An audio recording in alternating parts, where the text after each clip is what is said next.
A locally developed app has a new take on ride-sharing. Spare is basically a commute sharing platform where we connect drivers, just ordinary drivers that are heading to work, with people that share a similar route. So if you're going to work every single day and you probably have just yourself in the car, no passengers, we give you the opportunity to share that ride and recover some of the costs of owning your vehicle. The idea was born as Josh was commuting by bus during his days as a student at the University of British Columbia. Well, I got passed up probably like many hundreds of times going to BC and by the buses, and at the same time there were hundreds, if not thousands, of vehicles that were passing me, and they were going also to the same destination, going to UBC, and these vehicles had just a driver and no passengers. Originally, they launched as a text message service in November of 2015, but had to shut down due to being overwhelmed with requests.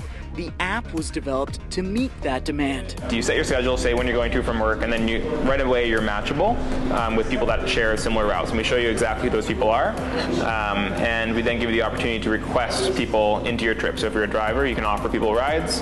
If you're a rider, you can request a driver. And then you request, the driver accepts you, and then you're thrown into this view that allows you to see when the driver's coming towards you. So it's similar to like a good taxi service, but it's actually just using people that are already on the road. Only the Broadway corridor was covered when the app was launched, but in May it expanded to all of Metro Vancouver. You don't even can't envision it when you're just sitting in your own room there writing some code on a computer, because that's just some software. But when you actually see the software making a difference in someone's day, brightening up their morning or making their commute better, it's really exciting and it's really pleasurable to see that. Safety precautions have been taken to vet app users with the use of Facebook profiles, reviews, and phone tracking.